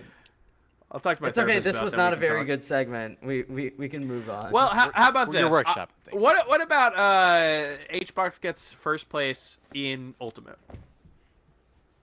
I would Did be he enter thrilled. Ultimate? I'm pretty sure he entered Ultimate. He's also going to be. He's also commentating in the top 8, right? He is part of the top 8 TriCast. Yes. I don't know what they I feel like. Brolt players always come up with terms for everything. It's like two groups of characters exist. Like they're like Pac-Man and Kazuya, and they're like, oh yeah, you're talking about Namco's, Namis or something. Like they always come up with like Namis. random terms, and then you're like, what is this? It's like yeah, I think Pac-Man's the best of the Namis. So I'm interested to see what they call Coney, TK, and HBox because everything Oh. in the Has to be a post-brawl, portmanteau. it's got to be it's hungry cone, ice cream cone. Someone's Oh, hungry, eat yeah. ice cream cone. TK, breeze cold. Ice cream is cold. I think they're gonna be called the ice cream men. The ice cream truck, something like that. The Freeze Boys. They usually just put boys at the end of something, don't they? True. like that's pretty PK common. Freeze boys. Yeah. Yeah. No, I think HBox getting first place in Ultimate and also getting first place in Melee, but no one cares would be like very very funny. That would be. We're trying to have like a conversation about this afterwards, and everyone goes in the chat. They're like, "Did they mention HBox winning Ultimate yet?" I think we would is- change our jobs to ultimate stats if that happens. Ultimate Yeah, dude. stats. Yeah, right. I have to figure out all these acronyms. People are talking about like, oh yeah, did you hear MSF did really well at this tournament? Oh yeah, and Fatality's tweeting. He's like, yeah, I think Kazuya is the worst of FP2, and I'm just like, what is all this? And They're then the time outpacing you you. think you figure it out, and then they start calling Pyra and Mithra Aegis, and it's like, what is Aegis? Or Aegis, in the words of Epengu. I'm The completely elemental lost penguin at this himself. point. But yeah, until we have to become ultimate stats, I think I'm pretty happy with all of our choices in terms of winner. You know what? I long for the days when we can get back to picking HBox as a winner and not feel like we are doing the easy thing. Quite a world we're living in. So yeah, dude, Riptide is going to be a pretty amazing thing. I'm really excited to see what comes out of it. Yeah, dude, I am so pumped for this tournament. We are going to see some pretty cool stuff here. And speaking of pretty cool stuff, Webbs, we got some questions for you. So each week we ask our patrons for questions to ask our guest, and each week as well, I make fun of our patrons for coming up with bad ones. So what do we get this week? I'm going to ask one from PTAS. So what is your favorite web theme smasher tag, and who is your favorite web theme smasher? Two-part question. My favorite web themed smash tag Yes. and favorite web themed smasher. Correct. Wouldn't that be the same? Not necessarily. I guess, yeah, because it's more about the person and then the tag. You can like someone's tag and not like them as a person. Web themed. I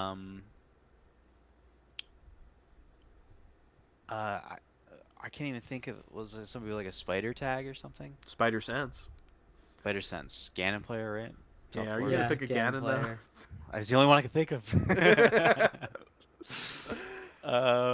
Web theme. What else is like web feet? Duck is the answer to both.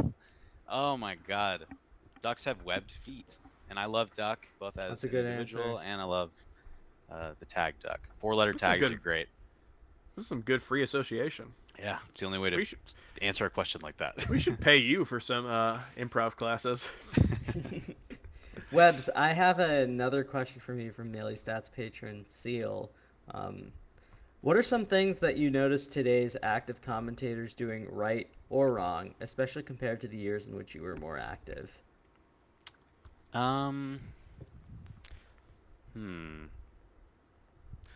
Well, I'll say I didn't listen to a ton of online commentary over the course of rollback tournaments.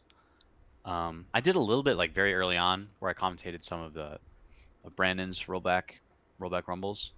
But like very quickly I was like I didn't really enjoy it. It's such a different vibe commentating online. And like listening to other people commentate online too is like kind of a frustrating experience because it's a bit disjointed. More used to like the more natural flow that comes when someone's sitting next to another person and they can more easily use their physical presences to enhance their ability to communicate. Not stumble over each other, just very basic things that really go the length when it comes to like listening to commentary. But I think in general that commentators and like the scene as a whole has just gotten like the level of knowledge that we've built up about the game has just reached like this like fundamental understanding for players once they reach once they've been in the scene for a few years, or not, it's even shorter these days because we have so many resources where people can learn and understand the way the game works. So when people talk about the game on commentary, people just do a general better job of like saying things that are like correct, or talking in a more intelligent way about the game in general. I think that where a lot of people still fall short and where they can improve is where they relate it to what's actually happening on screen. You can take that knowledge and you can say like, well, in this matchup, this is how you want to approach it. This character typically struggles in these situations, but to be able to in real time as a set progresses point out adjustments that happen, and kind of make it more of a narrative and guide the viewer. If they watch the whole set, you can reference things that you talked about previously in the matchup, things that you've noticed. I've never been somebody who's been like insanely like good or knowledgeable about the game, but like just by paying attention when I watch it, it's pretty easy to pick up certain patterns. And when you're actually watching gameplay unfold and you can see what's happening, and just putting in that extra effort to pay specific attention, make notes of things, and like make reference of them to just kind of like make it more of a complete experience. It's something that people can always work on. It's not like I'm amazing at it, but it's what I strive to improve at my commentary and what I've always tried to do well. So I think that melee commentary in general is just more listenable than ever, but still plenty of room for improvement in certain ways too. So look at the screen would be a big thing. I've always said that. I always been my advice for commentary has been pay attention what's actually happening, because yeah. that's all I've ever done. It's not like I'm a genius or anything. I put an extra effort to really just pay attention to what's on the screen and just talk about what's happening. I'm a look at the screen skeptic. Edwin's played me. He knows. Yeah, he's a run at you exactly where you are. I don't know if you need to look at the screen. This might be a unnecessary part of this game. Yeah. The people who want you to look at the screen, they might have a questionable agenda that people might want to look into. Yeah. Those screen lookers. Why would I look into the screen when I've got so much going on around me? There was a moment, I think it was Genesis 6, I was playing friendlies with some guy, and I was playing Peach against Falco, and I had him off stage. And I like literally like looked up because I saw like Plup like sitting down like at a setup like across the way, and I was like, "Who's the? I wonder who Plup's playing with." And I look over, and I guess I just like autopiloted because I had killed him. I remember just like narrating. I was like, I didn't know what was all gonna... a blur as you just did the sickest. You probably did a nasty combo, and you'll never even know. I probably did some really task shit. One of the coolest things to ever be done on the sticks, and yet I do not have the knowledge of it. It's a pretty sad life I live. I'm tethered to this earthly realm around the CRT. So that was a great question from Seal. Yeah, it was actually. I like that question a lot. So Seal also wants to talk about, you had a TAFO talk with TAFO and commentary from like 2016. Yeah, that was a long time ago. And it's still a great resource. And greatest source of advice for any current or future commentators. And Seal really thinks more people should see it. What are your thoughts on that? Man, I mean, I probably haven't watched any of that back since the same year that I recorded it with Tafo. I kind of forgot that existed. How that happened was that Tafo was just streaming, and he was just like bullshitting with chat. And I was just in chat, and he was like, "Oh, do you want to hop on a call and talk to me?" And I was like, "Sure." So then we just did that. It was a very common occurrence for Tafo to just like kind of have no game plan for something, and then suddenly Fendi's on. Yeah. Oh yeah, dude. Oh just yeah, the old Tafo Fendi streams. Wow. Like Fendi wouldn't even plan to be on, but Fendi would be in the chat, and he's like, "Hey, why don't you jump in a call?" I miss those old Tafo streams. I used to watch those a lot. Led to a lot of the ability for Tafo to just kind of talk off the top of his head like that. Led to a lot of cool stuff. And I guess a question that I have regarding the Tafo talk is 2016, you said a long time ago. How do you think your views on commentary have changed over the past 5 years? I think 2016 is actually when I started to kind of like put my thoughts down about commentary.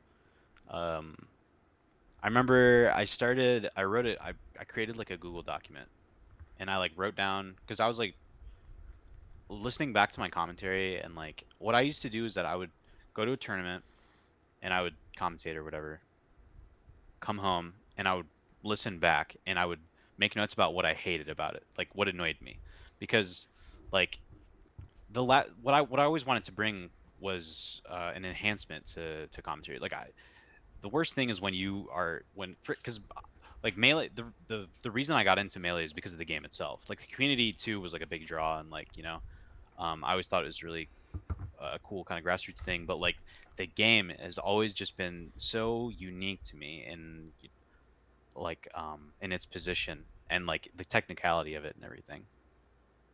So I always wanted to kind of put Melee first, and yeah, I would listen back and I'd be like, okay, I hate this. And that was how actually around the same time I started the SSB commentator Twitter account, where I would tweet like stupid things that commentators say that are like cliches or whatever.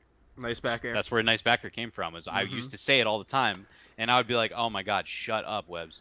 So I made that account and I tweeted Nice Back Air. I followed Gimmer, and then Gimmer retweeted it like immediately, and then it just like blew up. And like along with that too, I started Google Doc, and I kind of started to put together my framework for commentary. So I don't think that the way that I view it has changed too much since 2016. Undoubtedly, I'm sure there's if I were to go back and listen to it, there would be some things I would disagree with because I haven't listened to it in such a long time. I can't imagine that I agree with everything I said in 2016. And I don't think that probably at the point where I did the Top 5 talks that I had all of my ideas together about commentary and, you know, what I value in it and what I think makes good commentary. So, and I think that I would encourage people to go back and take a listen. I've kind of put my thoughts out about commentary a lot, but always in ways that are like non-permanent. Like I have like the Google Doc where I have, you know, it still exists. It's actually publicly available for people to view, but I don't have the link up anywhere. Like you have to just like have seen me post it somewhere at some time in like a Twitch chat or like a Discord server or something. It's not like I'm, you know, creating resources or anything. The it's lost just, tomes. Well, they're not lost. They're still there. It's just more like the hidden tomes. Yeah, exactly. Yeah, I don't know where I was going with that, but yeah, I could talk. You don't get me started talking about commentary because I could talk about it forever. I'm sure you could. Hey, after we hit end record, we'll give our real thoughts. That's where the let's create a new tier, Edwin. We'll become shock jocks. $50 a month. Send us, just DM us the name of whoever you don't like, and we'll go off. As long as I get my soundboard, I'm fine. Yeah. Oh God, I'm not ready for you to have a soundboard. Hey, you know what I think Wizard's performance is going to be like? And it's like a toilet sound. I'm not ready for this. Well, the soundboard will just be made of all the embarrassing or awkward commentator sounds. Oh, that would be a good one. You could, I mean, there's such a variety.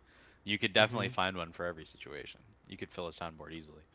Do you think it's possible in this day and age, with what we know about both Melee and technology, could we have some sort of computer vision type thing where, like, whatever happens on stream, like, will trigger a commentary soundbite? Do you think that's possible?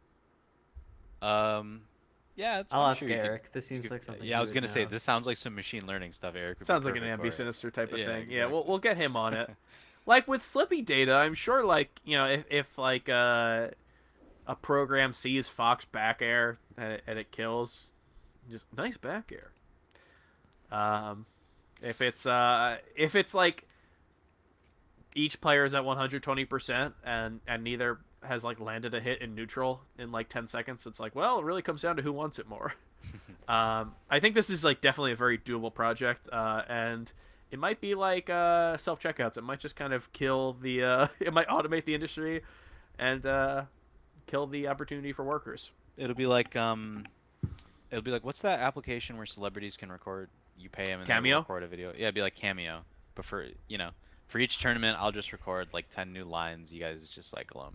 Homemade Waffles does have a Cameo. Does he really? Yes. That's awesome. Wow. So if we wanted to, we could do this. I've never actually looked into Cameo at all. I see the results. I mean, I know if it's a rabbit hole. I know I would quickly go broke.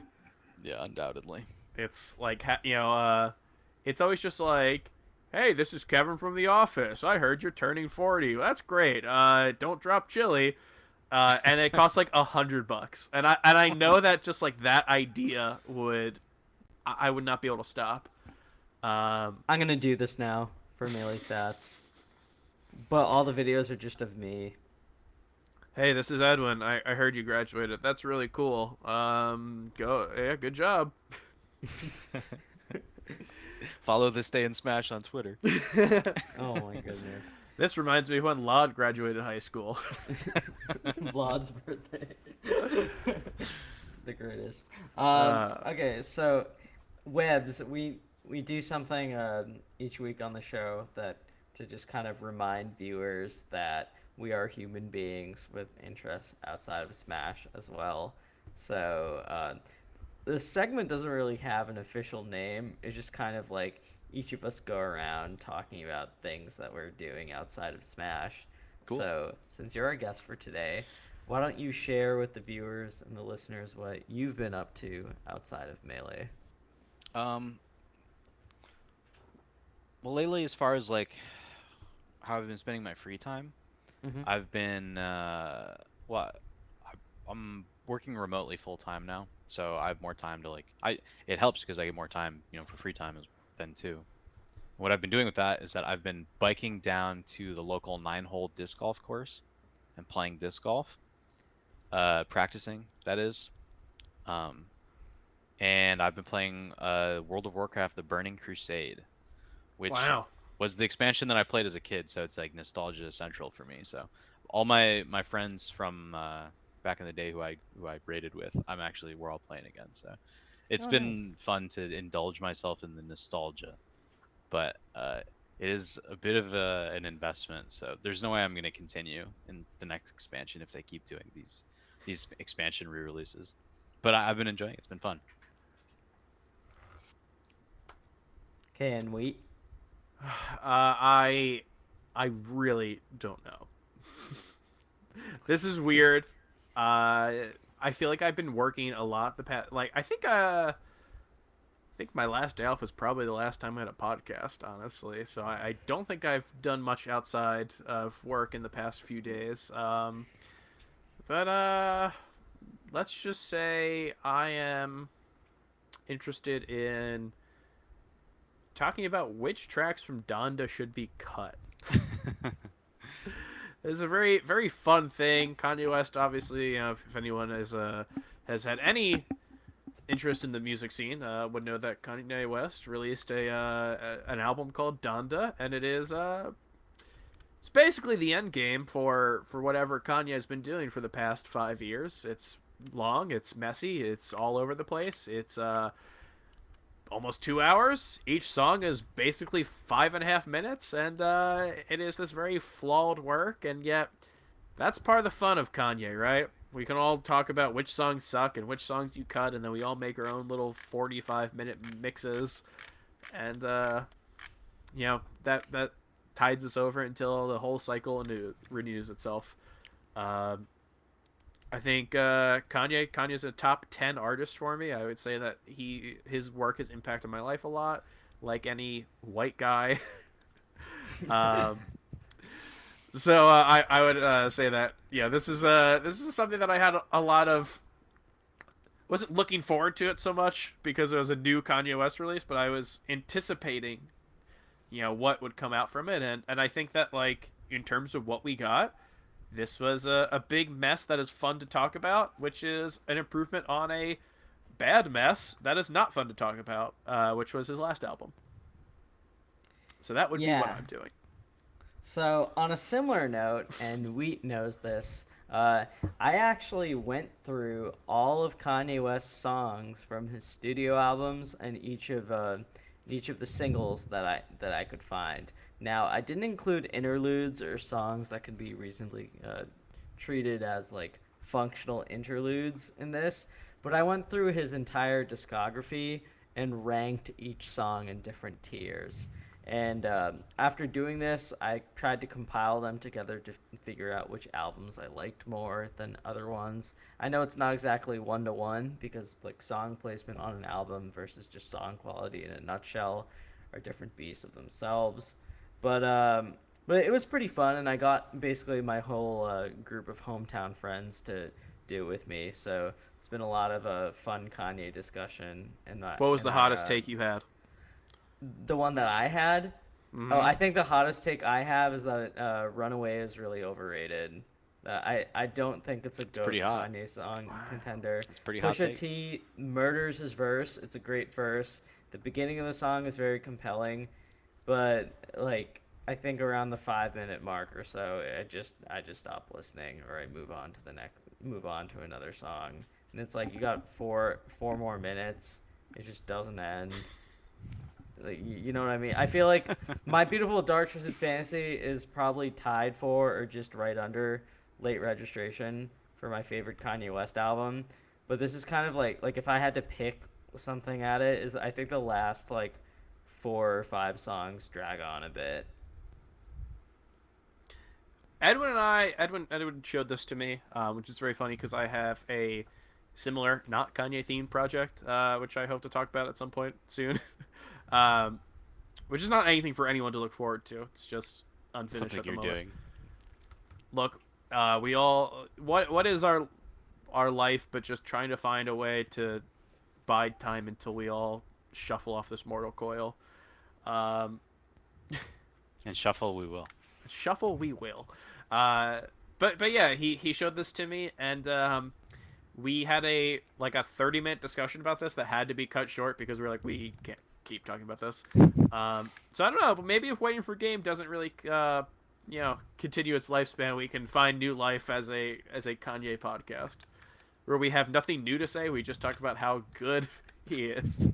Yeah, for what it's worth, the worst song. If we're talking about hot takes, I'm sorry, I have to share at least two more. There's plenty of list. Yeah, I'm not even gonna say one more, just two more. So it's not just two more. so We're talking two a of minimum. two of my takes are that one, the worst song off Graduation is not Barry Bonds nor Drunken Hot Girls, but it's just Big Brother, which I think is the first song in Kanye's career that I would describe as aggressively bad. And then the second thing that I was going to bring up is that I think the worst song in his whole career is either Ye versus the People or God Is from Jesus is King. There's a lot to go off here. I agree. We talk about this. We agree with these takes. I think, did I say Big Brother sucks to you first, or did you say it to me first? Whatever it is. I think I is an said it opinion to that we both you, share. and I think I said it to you, and because I was talking about how I hated the idea. Like maybe I was just like old fashioned, but I hate the idea of making songs about other rappers that are just like incredibly positive and supposedly like gushy or whatever. I just hate hate that. positivity. No, Whatever that's it not is, true. this is a subject that we talked about a while ago. Our Yes. hatred for Big Brother has stretched far beyond. I think maybe any Melee podcast that we've ever done. Mhm. Speaking of podcast, Webbs, what a podcast guest you are. I mean, it's been such a pleasure to be able to see you. I know that you've been a little bit of a recluse from the Melee scene, but thanks for getting out of your cave, for getting out of your hole, and speaking to us. Yeah, thanks for having me. It's always, man. I mean, previously I feel like we would do the recorded episodes, go deep dives. We have a wealth of episodes. How many deep dives was I on actually? Do you know? Off That's the a top of good your head? question. Might be like 3 maybe. We should probably do the math on that. I made I an remember- offhand claim one time that if someone is guest on 5 episodes, they get a jacket. And look, look, I don't know we if do I'm not 5, but we do not have the budget for these jackets. So all right, that's fair. if this is number 4, it's been a good time. So unfortunately, everything must come to an end. Yeah. Yeah. I mean, we had fun on those deep dives. Commentary special. That's a something. fun episode. If people want to check out some of the more zany kind of listless Melee Stats podcast, they can check that out. We have those. All the deep dives are in a playlist on the Melee Stats archive channel. But before we get to all the plugs, I want to hear where can people follow you? Yeah, I mean you can follow my Twitter, Webs Smash. There's 2 S's in the middle. I've always said that. It was like the first time I ever plugged my Twitter, I said that, and then I've said that every time ever since. Yeah, that's pretty much it. I was actually thinking the other day, I was like, I don't know, I do have not a lot, but I have a bit of free time to myself. And there was something I did back in like 2015, I think, where I did some bedtime story streams, where people would submit fairy tales or bedtime stories, and then I would read them on stream. People could fall asleep to my voice. And I think I did 2 of them ever. I had like a Google Doc all set up where I was like, people could submit it. And when I did it, like a bunch of people showed up to it. So I was thinking the other day about it, and I was like, maybe I should do that again. This is just like proto ASMR streams. It was, I mean, I'm sure ASMR existed at the time, but I wasn't aware of it. Yeah, but Anyway. like, I don't know, man. I'm saying get yourself a hot tub. We'll see where this thing goes. Yeah, I don't have any current plans to do it, but maybe you'll see me tweeting to follow my Twitch sometime in the future. Cool. I don't know. What's your Twitch? It's the same as my Twitter. Web 2 S's? Smash. That's right. Right in the middle. Yeah, it was actually 3. There's the S at the end before the H as well, but in the middle there's the back-to-back 2 S's. Yeah, and I'm not planning on going to any tournaments in the near future. But hopefully it'll get to a point where I'll feel like, I want to attend something. Nice. I think like Genesis I really want to go to, but I'm so on the fence about it. Problem is I'm in Canada, so it's I gotta cross a border in order to get there. So yeah.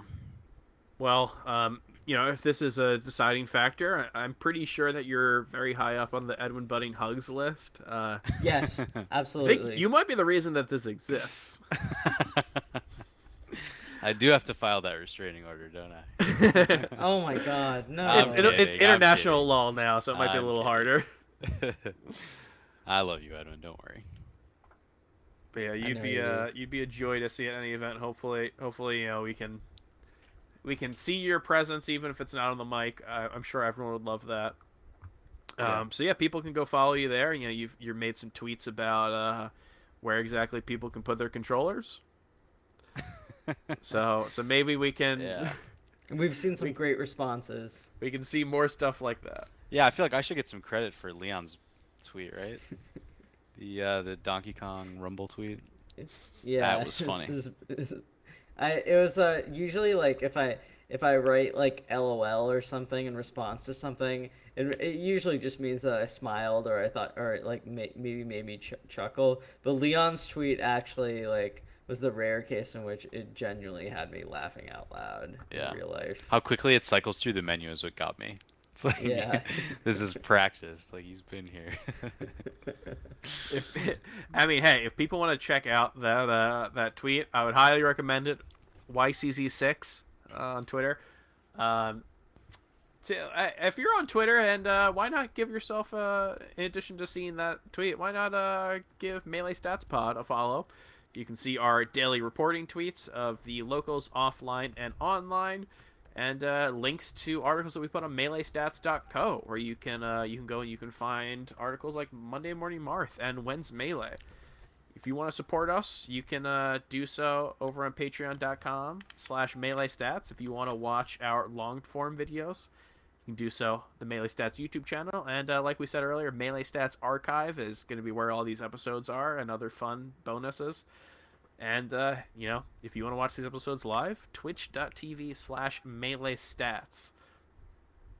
Webbs, it's been a wonderful experience. I hope I get to hug you. I hope like you aren't you don't get ever to a point where Edwin hugs you so much that you are turned off from the idea of human contact. No, I'm a one hug person. I don't like hugging multiple times. Yeah, you just put a lot of meaning into that one hug. Yes, that's how it goes. I'm a one hug man. Well, thanks for having me. From the one hug man to everyone, thank you everyone for joining, and we'll catch you next week. Peace.